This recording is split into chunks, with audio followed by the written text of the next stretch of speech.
Okay, I guess we'll start now. Just to check, can everyone hear me clearly? If possible, just raise your hand using the function.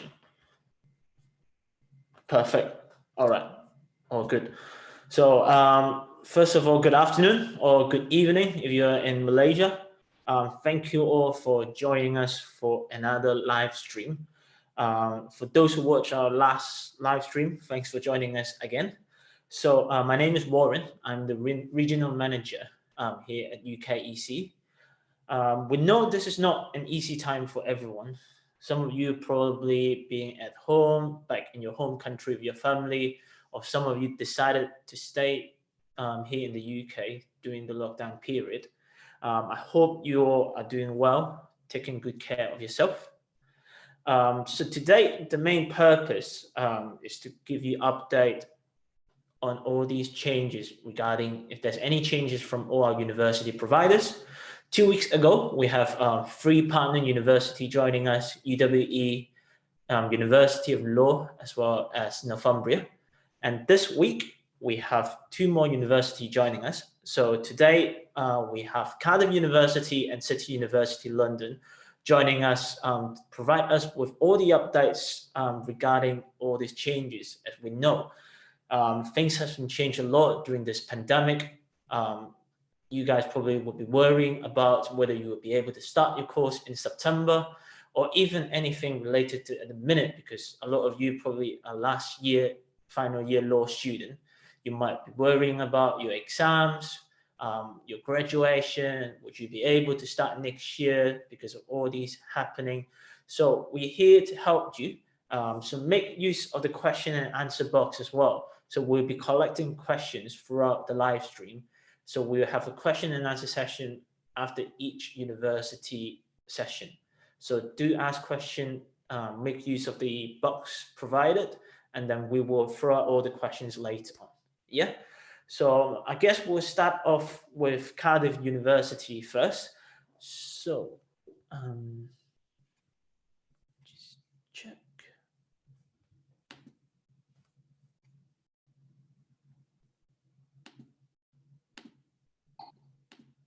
Hello, Sean.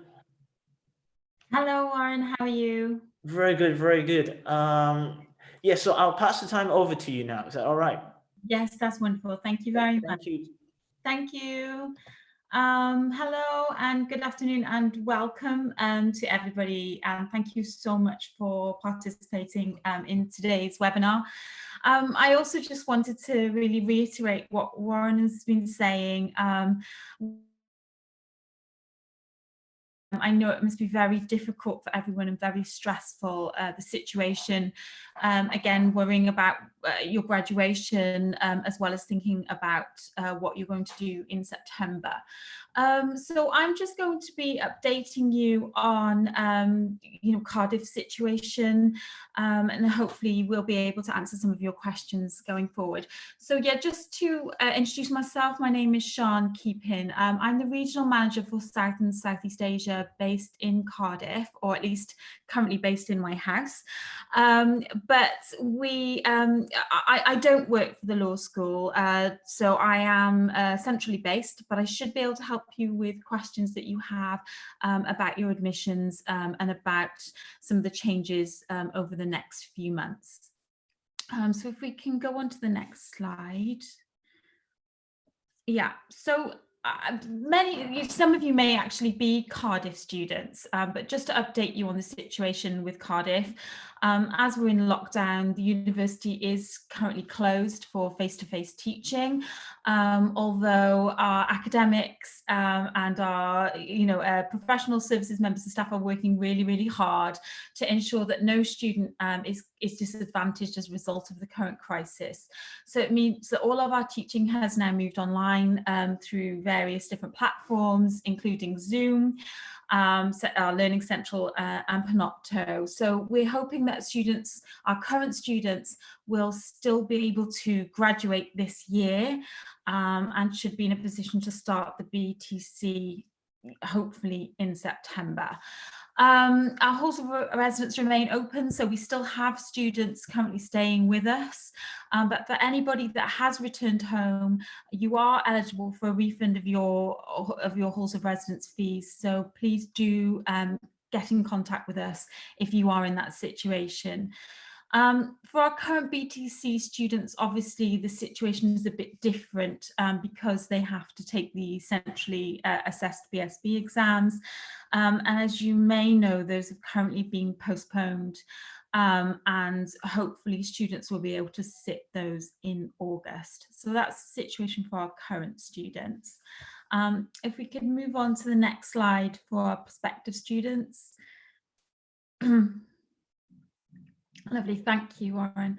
So we have a senior response team at the university with senior members of staff. They're meeting on a daily basis to monitor the situation, and they're working with guidance from Public Health Wales to ensure the safety and students of our staff.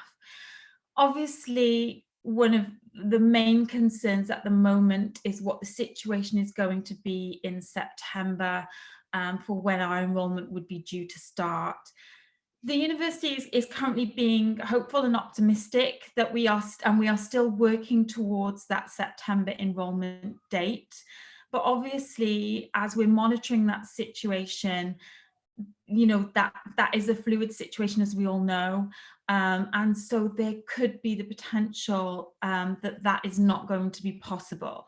So our senior response team is working on various contingency plans now to work out what it is that we will do if September is not going to be feasible. No decision has been made yet on any of those options, but our applicants are being kept up to date. As soon as we have any developments, we will let you know. And there's a link there to our outward facing pages where all our updates for prospective students and applicants is being held. So you can have a look on our website to find out information as we go forward. If we could just move on to the next slide, Warren. Thank you. I might need to click onto it again. Apologies. Oh, sorry. I hadn't realized it was individual. Great. Thank you. Thank you. So as some of you may know, we were late in opening our BTC applications this year. So we were much later than we would normally be for various reasons. So we only actually opened at the beginning of March. That has meant, and obviously the situation has changed dramatically over the last month.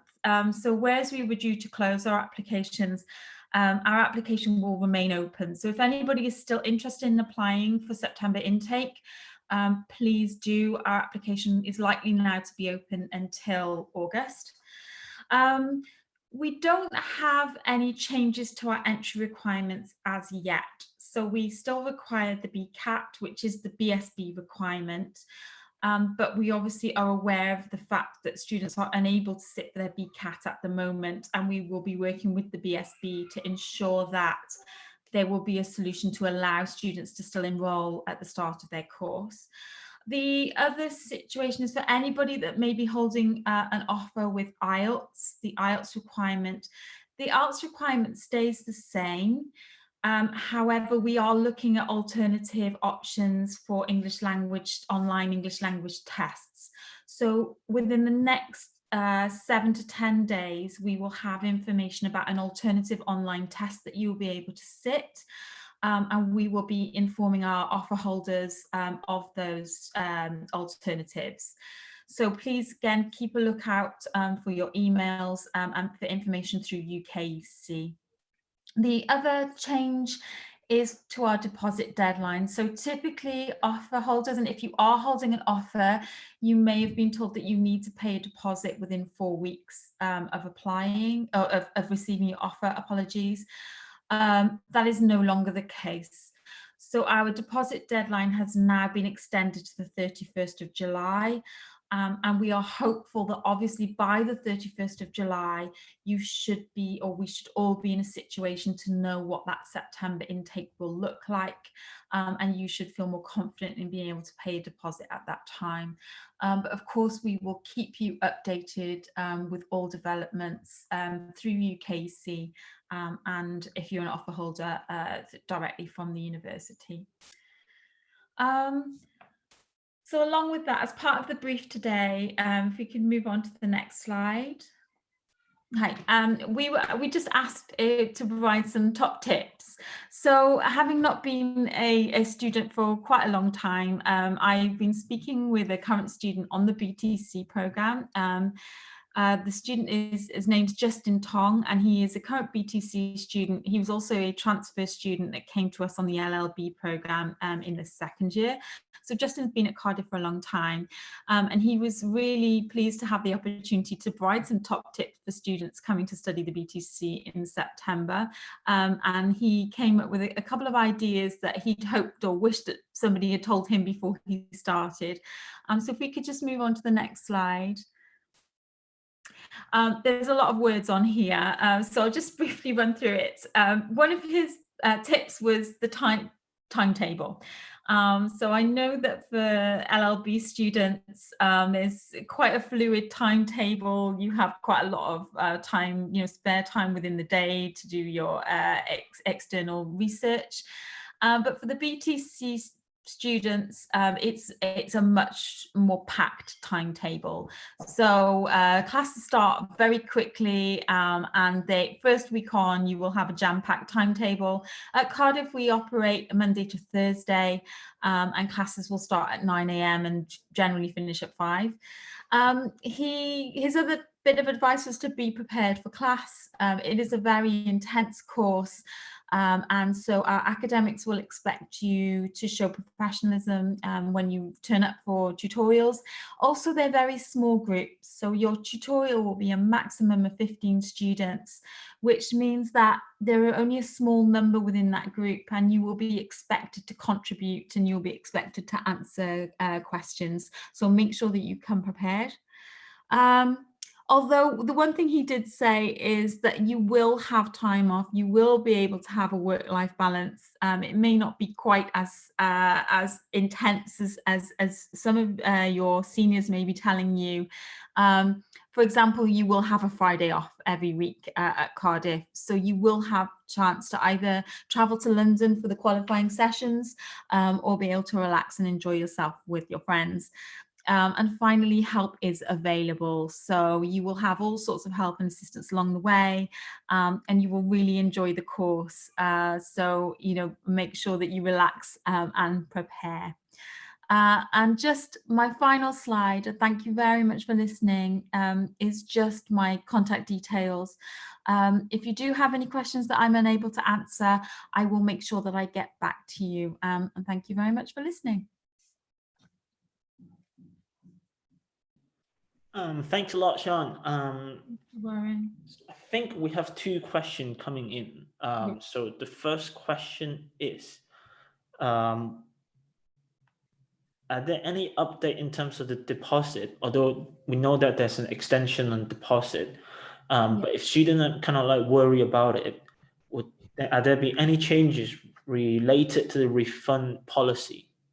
Yeah, there has actually been a change to the refund policy. The refund policy can actually be viewed online, but essentially we say that there is a change in there around the coronavirus. And if you are unable to attend because of the effects of that, then the deposit will be refunded. So you can just check the terms and conditions online. But yes, there has been a change made to the refund policy on that basis. Perfect. Thank you. Also, is the student asking about the application deadline? So are there currently a change on the application deadline for the bar applications? Yes, we have. So the deadline is actually that we only guarantee that we will consider applicants that we've received by the 27th of March. Situation, the fact that we were late in opening, we do still have availability on that program, so the deadline itself is not until the it's something like the 28th of August, so you do have plenty of time to apply. Thank you. Also, there's one more question, because some students, they're quite worried about in terms of the examination. So not the examination for the bar course, but the current final year examination, because there's been circulation from their university saying that the exam might happen in August, so which would affect the start time for the bar course. So what advice would you give for the student in terms of this situation? Okay, obviously that's a really concerning situation for the students. It's difficult to talk on a kind of individual case basis. At the moment, you do need to have met that condition. So you do need to have graduated before you are able to start the course. We do understand the issues. And obviously at the moment, there's still some debate around when the start of that course is going to be able to be, because of the situation. Will the university be open? Will students be able to come? So we can only advise that we will be updating students, but if that student has an offer with us and they're worried that they're not going to be able to graduate on time or meet that condition, they need to get in touch with us, and we will provide as much assistance as we can. Perfect, thank you. There's one more question regarding the applications time. Is that how long would the application takes to be processed? Are there any delay at the minute because of the situation? Yes, I'm afraid there is a slight delay at the moment.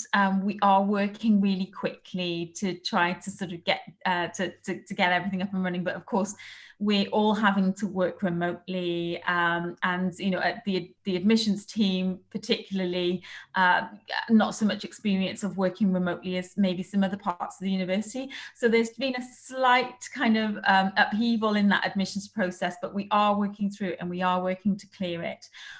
So hopefully we will get through all of those applications as soon as we can.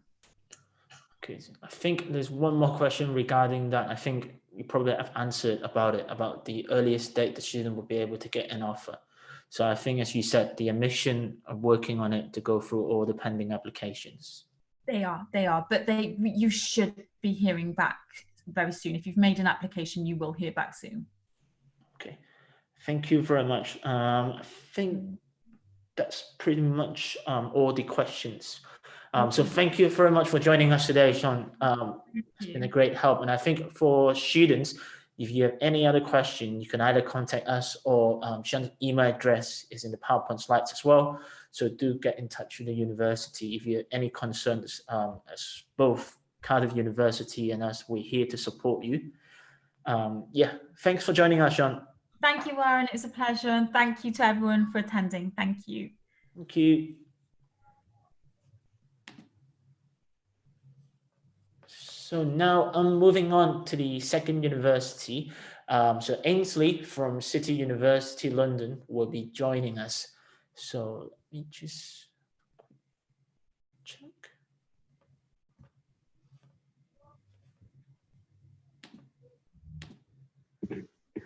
Hi, Ainsley. Hi there. Hi, Warren. Hi. Hi. Yes, I'll pass over the time to you now, if that's all right. Brilliant. That's perfect. Thank you. Thanks for joining in this session today. I hope that you're all well and keeping safe, and try not to stress too much about things because it's such an unsettling time just now. I appreciate that for everybody. A lot of the information I think we're going to share, reassuringly, is going to be quite similar, maybe in a lot of ways, to the presentation you've just heard from Cardiff as well. I'm going to basically be focusing on information relating to those students who are joining us for the BVS programme this coming year. I appreciate that probably maybe some of you might be applying for other programmes with us. So currently, I'd say to you as well, City are running a series of meet and greet sessions, similar to the format today, where we're trying to answer questions from offer holders who have concerns about the current situation, the new timetable, changes to IELTS, and all these kind of different requirements. So if you have an offer from us, you should have been invited to one of our sessions that are coming up over the next couple of weeks. So just to keep an eye out on your inbox for those as well.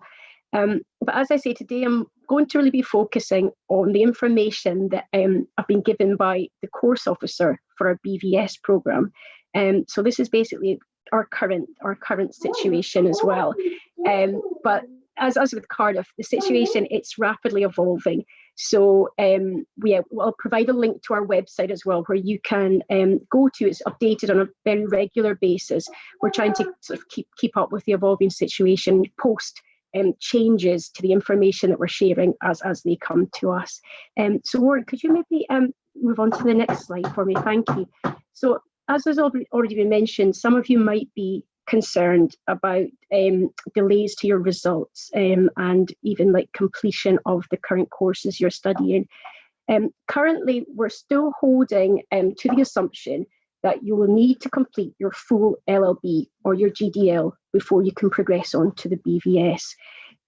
We should stress that these entry requirements are set jointly by the university, but also the Bar Standards Board. So we don't have complete control over the requirements for entry. But if you think that you're going to be delayed, sorry, excuse me 1 second. Can you just sit down for a minute, darling? Sorry, I've got a toddler at home as well, so I'm trying to keep her contained in the court. Sorry, so sorry. If you think that you might be in a situation where you're not going to manage to complete studies before the new academic year, if you could contact either myself or Warren or the course officer for the BVS program. I'm so sorry about this. Darling, can you please sit down for a minute? Then we will try to, we can discuss your options on an individual case-by-case basis. So please try not to worry about that overly. Could you move on to the next slide for me, please, Warren? Thanks very much. Thank you. So just to give you some indication, our course start date is still scheduled to begin on the 7th of September. We're currently holding to that schedule. And but if there are any changes, as I say, we will update those on our website, or we'll also communicate that via email to you. In membership, excuse me, I'm so sorry about this. Sit down, Mum's trying to talk to you. In membership is still a requirement, so you should speak to the inn that you've applied to directly. You can just sit down. About the application process. So communicate with your inn directly if you still require membership. In terms of the CAS, so a lot of you obviously are going to be concerned about if we can issue the CAS or not. We're still in discussions regarding this. Applicants will be updated as soon as any further information is available. So again, it's just a case of wait and see, just watch and see. As the previous presentation was saying, as soon as we get this information, we promise we will be sharing this with you. It's just a lot of these discussions are still ongoing at the university at the minute. We haven't quite come to our final sort of decisions regarding any of this. I think a lot of it's just wait and see how long the situation plays out for, and the sort of situation will be in by September or by the time that you're coming to do your studies. Thank you, Warren. Could you please pass on to the next slide? Thank you. Brilliant. So as regards English language proficiency, you'll be pleased to know that if you're completing your LLB in the UK, you do not need to undertake an English language test.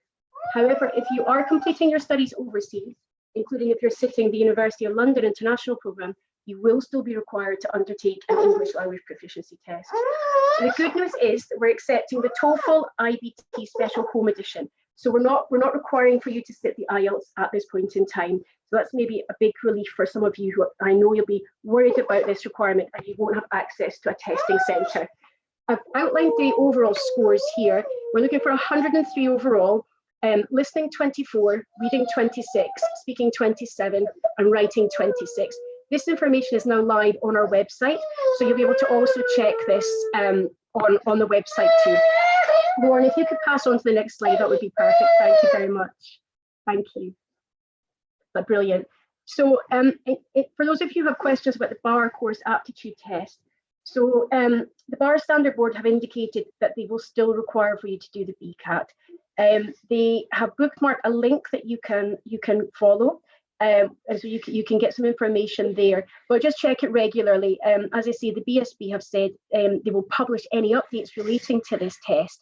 And I can see there's a question of will the course be conducted online? That is possible, but unfortunately we don't have that information at the present. I mean, that would be an ideal solution if it could be moved online, and I'm sure that the BSB are also trying to think around ways of making this as easy for students as possible. So I would just say please continue to check that web page. and absolutely just check what the information there is saying. I can see as well as there's another question that's popped up. Is it possible for you to defer? If you feel that you might be in that position, I would sort of suggest that you get in touch with us individually. You can speak to Warren, you can speak to myself, or we can put you in touch with the course officer, Sean Carrigan, who oversees the BVS programme, and we can discuss that option with you. Thank you. Warren, could you pass on to the next slide, please, as well? Thank you. So as some of you will possibly know, our postgraduate courses are moving from our current location where they're taught to Sebastian Street. This is going to be on our main campus. Sorry, I'm so sorry. So currently, the teaching was meant to start from September. There's been no delay to the schedule at the minute, but if we do have to delay, the good news is that we'll still have our current buildings. So the old buildings where teaching currently takes place, we still have those. So if there's delays because construction stops, or if there's some kind of delays for other reasons, do not be concerned. You will still be able to arrive and to be taught either in the current location or in the new location as soon as it opens. Thank you, Warren. Could you please pass on to the next slide as well? Thank you. As I mentioned, I think at the start of the presentation, City is constantly reviewing its advice on COVID-19, as all universities will be. We have that link there, so please follow that if you're looking for the most current advice on where we stand with all of these things. But equally, as I say, please do not hesitate to communicate with us and let us know if you have any worries or any concerns, and we'll be more than happy to try and to answer those and to allay your fears as we go along. So I apologise for the bit of noise pollution that was taking place during the presentation, but very happy to answer any questions that you've got now. And thank you for attending and for listening today. Thank you. Thanks a lot, Ainsley. Yes, so I think regarding the question, I think some of the question that the student asked, I think you covered during your presentation already, but we'll just go through it just in case the student missed that. So the student asked about the possibility of BCAT could be done remotely instead of going to the centre. So I think you did mention about the BCAT already, saying that they're investigating to see if there's any changes could be made, right? Absolutely, yeah. They've advised that currently, unfortunately, the test is still a requirement, but to keep looking at the website, I think things are evolving with them as well, and they are trying to update things as they go. So absolutely, please keep checking in, and also you can check back with us as well to see if they've reported any changes to us as well.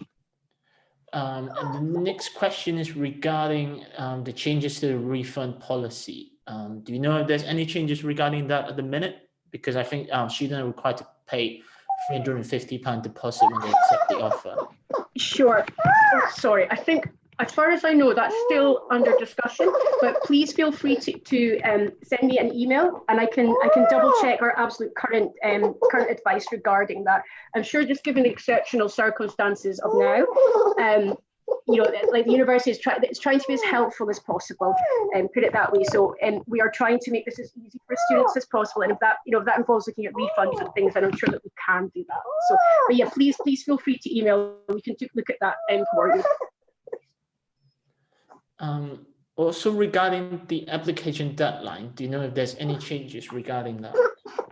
Currently, we're not aware of any changes. As I say, I'm so sorry. So many of these things are still under discussion. Currently, we're not aware of any changes, but again, please feel free to check back with us for more information. Perfect. I think that's pretty much all the question already. And I'm sure if the student got any question, they can either relate it to us or send you an email in the PowerPoint slides. So really, thank you. Thanks a lot for joining us today, Ainsley. Thank you so much. Thanks, and I hope everyone just stays safe and well out there. I think the biggest danger to my health right now is this person sitting on my knee trying to stop me speaking. But yeah, please all stay safe, and thanks so much. Nice to see some other faces rather than my own family for a few minutes. Thank you. Take care, Ainsley. So take care. Thanks so much. Bye-bye. Bye. Yes. So moving on. Thank you for both universities for joining us, obviously. And then moving on, just to let you all know that on next Wednesday, on the 22nd of April, we will be hosting another webinar. related to visa, because obviously a lot of you will be worried about whether you will be able to apply your visa under the current pandemic. So our visa team will be able to guide you through all the process in terms of the Tier 4 visa application. Some of you might have concerns regarding the post-study work visa as well as we'll talk through our free visa service. Today in the webinar, I think all of you, our current UKEC students, all of you are eligible to use our free visa service, which means you don't have to do the application yourself. We will help you to go through all the application process, so you don't have to worry about it and worry about the rejection as well, obviously. So we strongly encourage you to attend, just so you know how the service works, as well as how, in general, the visa application process is. Your counselor will send you another poster as well as the registration link after the webinar today. So do register for that, as is, I have to say again, is really useful for you. Yes. So moving on in terms of the INS and BCAT update, I think we touched base on it in our last webinar, but just in case, we'll go through it again for those who didn't attend last time. Just a reminder on the INS application. The new guidance from Bar Standard Board is the INS application needs to be made 12 weeks before the bar course start date. Most of the start date for the bar course is the 1st or 2nd week of September. So do submit your application soon, especially now that you're at home. You should be able to do it online. So later on, we'll go through one by one. In terms of the application, some students might ask, do I have to apply for more than one IN? The answer is no, you don't need to apply for more than one. You only need to make one application to one IN. So out of the 4, you only need to make one application. So for grade IN, the application needs to be submitted by post or in person. Student can submit application electronically first by email to the admission team, which means they understand that in the current pandemic, a lot of the students probably won't be possible to send it by post because you might be in your home country. So what they allow is you can send them first your application through email. They will go through it, check through the documents, and will reply email. And then afterwards, all those documents then you can send by post. So you don't need to worry about it at the minute, whether you will not be able to post the documents. So just send an email first to the grades in admission with all the documents as well as the application form. They then will process it first, but obviously it will be a condition subject to receiving the actual documents later on. So for Lincoln Inn, the application as well needs to be submitted by post, but as you all know, with the situation, you can send it by email first for approval, then you can post them the documents afterwards. The quick update on Lincoln Inn is they have removed the reference condition, so you don't need a reference now for Lincoln Inn. For Middle Temple, all the applications are done online, so you don't need to worry about whether you need to post anything. So it's a simple online application form, so you just need to upload the scanned documents as well. For Inner Temple, online application and application submitted by post are both accepted. So you don't need to worry about it. You can go through the online application part. In terms of the certified copies of certificate, so you can still email first and then later on post it. In terms of the BCAT, I think both providers do touch base on that. You know that the current test has been cancelled. I don't think that any Pearson exam center are open at the minute in Malaysia or in the UK. So for those who've arranged for a test, because we did remind you to do it around the Easter break time, don't worry about it, because you'll receive an email with a cancellation notice, and then they will give you a full refund. So as you know, like they're saying that they're currently working on it in terms of see if there's any alternative. So don't worry about it at the minute, and we'll keep you updated. As long as there's any new information, we'll send it to you as soon as possible. So really, for those who are staying at home, just stay motivated. We know it's not easy being at home all the time. So stay motivated, take good care of yourself. Are there any questions at the minute? So if there are no questions, just want to say, take good care of yourself. We know this is really not an easy time at all for all of you, even for ourselves, working from home. It's just so difficult. So take good care of yourself, stay safe, and see you in our next webinar on the 22nd about the visa application. So thank you for joining us. See you.